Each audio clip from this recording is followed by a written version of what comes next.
Hello guys, good morning. Welcome to my blog. যেহেতু আপোনালোকে গম পাইছে বিহু আহি পালে আৰু লগতে আহি পালে আমাৰ এনিভাৰ্সাৰী যোৱাবাৰ এনিভাৰ্সাৰীত আমি গৈছিলোঁ আন্দামান আৰু এইবাৰ আমি যাবলৈ ওলাইছোঁ টাৱাং ৰোড ট্ৰিপ আৰু তাকো বাইকত yes আমাৰ বাইক এতিয়া ৰেডি হৈ আছে মিষ্টাৰ শইকীয়া হেল্ল' কৈ দিয়ক হেল্ল' তো এতিয়া বাইকৰ পেকিঙৰ কাম চলি আছে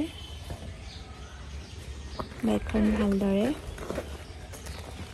বান্ধা হৈ আছে লাগেজবিলাক তাতে আমি বান্ধি আছোঁ এতিয়া আৰু এখন আমাৰ নতুন ৰয়েল এনফিল্ড মেটিঅৰ 350 তো আমি যাবলৈ ওলাইছোঁ টাৱাং আমি অন দ্য ৱে আপোনালোকক গোটেইখিনি আপডেট দি যাম বলক আমাৰ লগত টাৱাং যাওঁ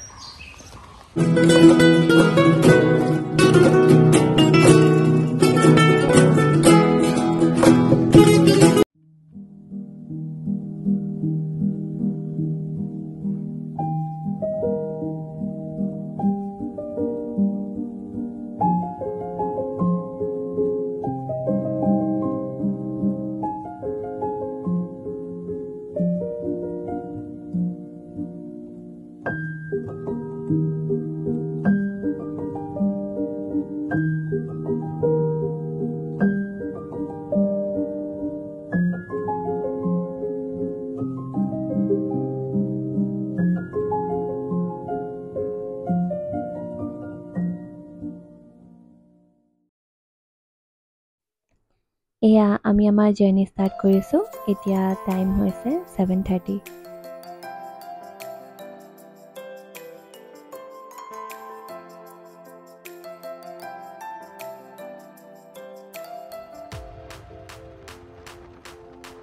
তেজপুৰ তথা অসমৰ বিখ্যাত কলীয়া ভোমোৰা দলং নাজানো কিমানবাৰ ইয়াৰ ওপৰেৰে আহিছোঁ গৈছোঁ আৰু প্ৰত্যেকবাৰতে সেই একে আমেজ সেই একে সোৱাদ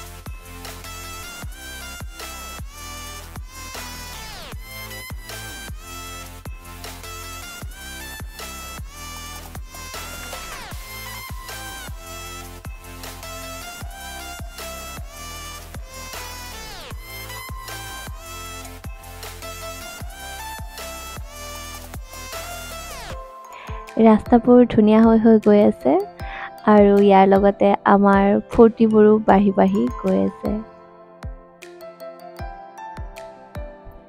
বাইকত যদিও আমাৰ এইটো ছেকেণ্ড ট্ৰিপ ফাৰ্ষ্ট আমি গৈছিলোঁ ছিকিম আৰু যদিও এইটো বাইকত আমাৰ ছেকেণ্ড ট্ৰিপ তথাপিও proper riding gear proper protecting গিয়াৰৰ সৈতে এইটো ফাৰ্ষ্ট ট্ৰিপ বুলি ক'ব পাৰি আৰু আমি বহুত এক্সাইটেড আছিলোঁ এই ট্ৰিপটোক লৈ আৰু এতিয়া যিহেতু এইটো ট্ৰিপ ষ্টাৰ্ট হৈছে আমাৰ মনবোৰ খুবেই ভাল লাগি আছে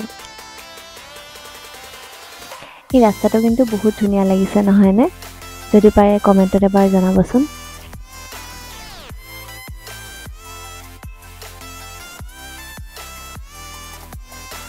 আমি আহি পাইছোঁ এতিয়া ভালুকপুং হৈছে অসম আৰু অৰুণাচলৰ মাজত থকা এটি সৰু টাউন আৰু অৰুণাচলত প্ৰৱেশ কৰিবৰ বাবে যিখিনি লাগতিয়াল ডকুমেণ্টেশ্যনৰ কাম থাকে বা চেকপোষ্ট বুলিব পাৰি চেকপোষ্টৰ যিখিনি কাম থাকে সেইখিনি ভালুকপুঙতে হয় ভালুকপুঙৰ নিচিনাকৈ আৰু বহুতকেইটা চেকপোষ্ট আছে সেইবোৰৰ বিষয়ে আমি আপোনালোকক পাছৰ ভিডিঅ' এটা ডিটেইলছত ক'ম বৰ্তমান আহকচোন আমি অৰুণাচলৰ বিউটি এনজয় কৰোঁ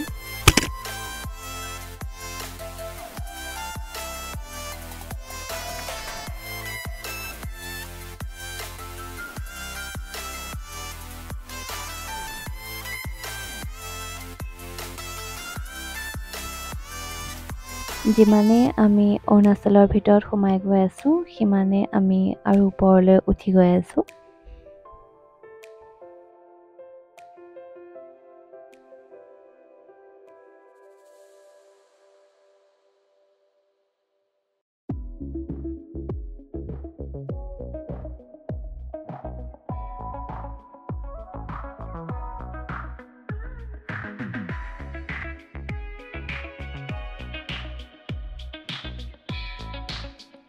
আহি পাইছোঁ আমি এতিয়া নেচিফু টানেল টু ৱে এই টানেলটোৰ কাম আৰম্ভ হৈছিলে 2020 চনত আৰু শেষ হৈছিলে 2023-ত 2023-ৰ ছেপ্টেম্বৰত এই টানেলটো ভাৰ্চুৱেলি ইনগ্ৰেট কৰে আমাৰ দেশৰ প্ৰতিৰক্ষা মন্ত্ৰী ৰাজনাথ সিং ডাঙৰীয়াই।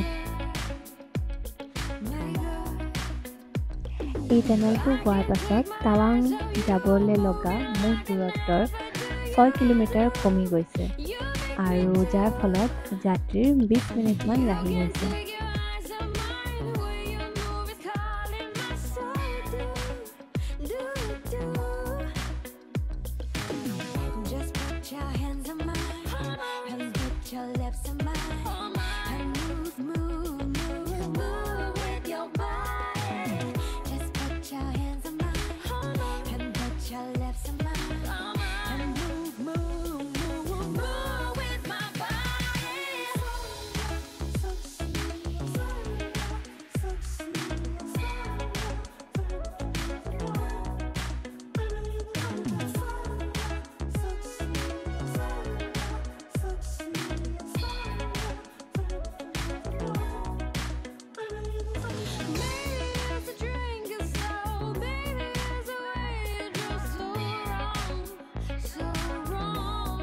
এনেকেই প্ৰাকৃতিক পৰিৱেশৰ সৌন্দৰ্য উপভোগ কৰি কৰি আমি আগবাঢ়ি আছোঁ আমাৰ গন্তব্য স্থানলৈ। আজিৰ কাৰণে আমাৰ গন্তব্য স্থান হ'ল দিৰাং। আমি আজি ৰাতি দিৰাঙত থাকিম। অহাকালি আমি দিৰাঙৰ পৰা যাত্ৰা আৰম্ভ কৰিম টাৱাঙলৈ আৰু ৰাস্তাত আমি পাই যাম চেলাপাছ।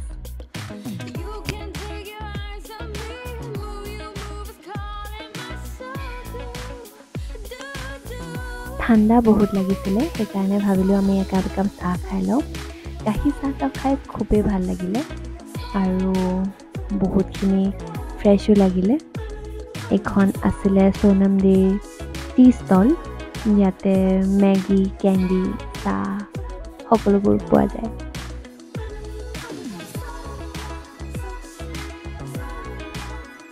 আপোনালোকৰ জ্ঞাতাৰ্থে জনাওক এই গাড়ীখন গুৱাহাটী যাব।